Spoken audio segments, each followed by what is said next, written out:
राहुल गांधी साहब एक बहुत बड़े नेता हैं, देश के नेता हैं, एक बहुत बड़ी पार्टी के लीडर हैं वो, और पार्लियामेंट में वो रिप्रेजेंट करते हैं लीडर अपोजिशन के नाते। भावलपुर हो, उनका मुरीद के हो, उनका सरगोदा हो, उनके मिलिट्री एस्टेब्लिशमेंट हो, हिला दिया और एक कंप्रिहेंसिव रिपोर्ट तैयार करके भारत सरकार को सौंपेंगे ताकि वहां से एक स्पेशल पैकेज मिले, लोग दोबारा से अपनी जिंदगी गुजर बसर कर सकें। अस्सलाम वालेकुम, मैं हूं तौसीफ हमदानी, कश्मीर न्यूज़ सर्विस से बराह रास्त इस वक्त सरहदी ज़िले डिस्ट्रिक्ट कुपवारा से आपसे मुखातिब हूं।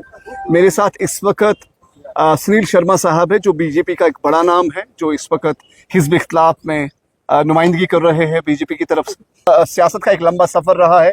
आज डिस्ट्रिक्ट कुपवारा के दौरे पे है, जो टंगडार का इलाका, जो कुछ दिन पहले एक तीखी नोकझोंक हुई, बमबारी के लिहाज से हम कह सकते हैं, उसमें जब पाकिस्तान की तरफ से गोलीबारी हुई, वहां से बहुत सारे घरों को नुकसान पहुंचा है।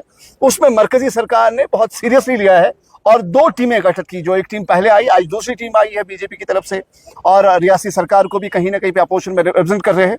सुनील शर्मा से ही बात करेंगे। सुनील शर्मा साहब, आपका बहुत बहुत शुक्रिया अपना वक्त देने के लिए। थैंक यू तौसीफ साहब। सुनील शर्मा साहब, जिस तरह से आज आप कुपवारा के दौरे पे हो, टंगडार जा रहे हो, क्या होंगे मेन बातें जो आप वहां दर्शाना चाहते हो, आवाम को बताना चाहते हो? देखिए, ऑपरेशन सिंदूर के बाद जिस प्रकार से बॉर्डर एरियाज में शेलिंग हुई और नुकसानात हुए, लोगों के मकानात तबाह हुए, जानी माली नुकसान हुआ, कमर्शियल एस्टेब्लिशमेंट तबाह हुए, कैटल शेड्स तबाह हुए, तो लोगों को एक्सपेक्टेशन है। जहां एक तरफ से रियासती हुकूमत है, वहां पे कोई ज्यादा सरमाया नहीं है और रियासती हुकूमत से ज्यादा उम्मीद लोगों को नहीं है। भारतीय जनता पार्टी ने एक सीनियर लीडर्स की एक डेलीगेशन बनाया और पूरे इस बॉर्डर एरिया में हम घूम रहे हैं। लोगों के जो मसाइल हैं, उन मसाइल को हम एड्रेस करने की कोशिश करते हैं।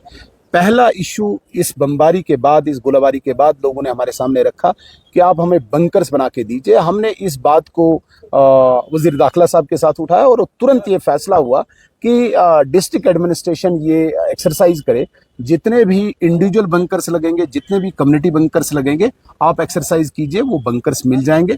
उस पे इस वक्त एक काम शुरू है और बहुत जल्दी आप देखेंगे कि बंकर्स मिलेंगे, ताकि आने वाले दिनों में जो एप्रीहेंशन है, अगर दोबारा कभी इस प्रकार की घटना घटती है, इंसिडेंट होता है, गोलाबारी होती है, तो लोगों को अपने आप को और अपने जान माल को बचाने के लिए एक जगह मिले। उसमें काम हो चुका है। दूसरी सबसे बड़ी बात, मैं डेलीगेशन का पर्पस बता रहा हूँ, दूसरी सबसे बड़ी बात, जिन घरों में जाने चली गई है वहां पे कोई एसआरओ के तहत जॉब मिले, वो हमने फैसला किया। हमने क्या, सरकार ने भी, एलजी साहब ने उसकी पुष्टि की और अभी पुंछ में जाके एलजी साहब ने अनाउंस भी कर दिया कि हर उस घर में, जिस घर में कोई जान गई है, वहां पे एसआरओ के तहत एक जॉब मिलेगा।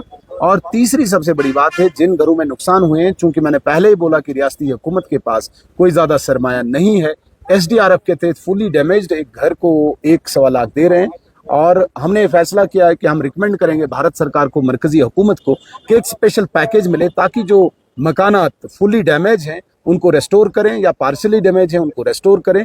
उसी की एक कड़ी में हम हीरानगर से होते होते, राजौरी, पुंछ से, उड़ी से होते हुए आज टंगडार जाएंगे। लोगों की मुश्किलात समझ रहे हैं और एक कंप्रिहेंसिव रिपोर्ट तैयार करके भारत सरकार को सौंपेंगे ताकि वहां से एक स्पेशल पैकेज मिले, लोग दोबारा से अपनी जिंदगी गुजर बसर कर सकें। लेकिन एक चीज बड़ी सुंदर देखने को मिलती है, कुपवाड़ा में भी, कहीं पे भी, बॉर्डर्स में भी लोग बड़े संतुष्ट हैं, सेटिस्फाइड हैं कि इस बार जिस प्रकार से भारतीय सेना ने जो जवाब दिया है, पहले तो एक टेररिस्ट एक्टिविटी का जवाब दिया जो पहलगाम के 22 रन में हुआ।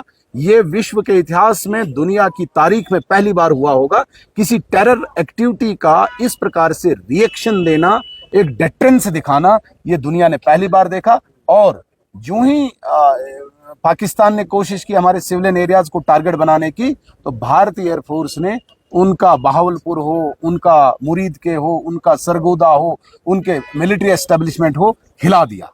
पाकिस्तान घुटनों के बल आया, सीज फायर की भीख मांगा, फिर जाके हमने ऑपरेशन सिंदूर को होल्ड रखा, हमने क्लोज नहीं किया। दैट मीन्स कि इस पूरे सरहद के लोग नुकसान उठाया, लेकिन सेटिस्फाई ये है कि भारत ने अच्छा जवाब। इस वक्त 2 LOPs कश्मीर में है। आप इस वक्त टंगडार में हो, राहुल गांधी इस वक्त पुंछ में है।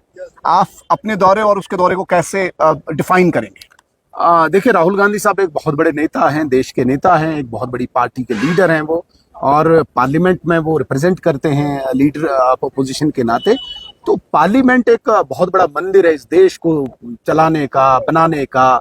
मैं तो ये कहता हूं कि किसी भी स्टेट को यूटी बनाना, यूटी को स्टेट बनाना, तोड़ना, स्टेट को दो बनाना, एक बनाना, ये पार्लियामेंट का फैसला है। डायरेक्ट तो वहां का सोच, वहां की मतलब जिस प्रकार की कार्रवाई, वो अलग चीज है। ठीक है, राहुल गांधी साहब आए हैं, बहुत अच्छी बात है, लोगों को इससे हौसला मिलता है, अच्छी बात है। लेकिन हम जो हैं, हमारे डायरेक्ट जो है प्रत्यक्ष रूप से सरहद के लोग हमारे से जुड़े हैं, क्योंकि हुकूमत जम्मू कश्मीर में जो बनी हुई है या मरकज की तरफ से जो हम रिप्रेजेंटेटिव हैं, उन्हें डायरेक्ट यहाँ पे लाभ चाहिए। राहुल गांधी साहब एक सुपरफिशियल एक दौरा तो कर रहे हैं, एक कॉस्मेटिक दौरा वो कर रहे हैं।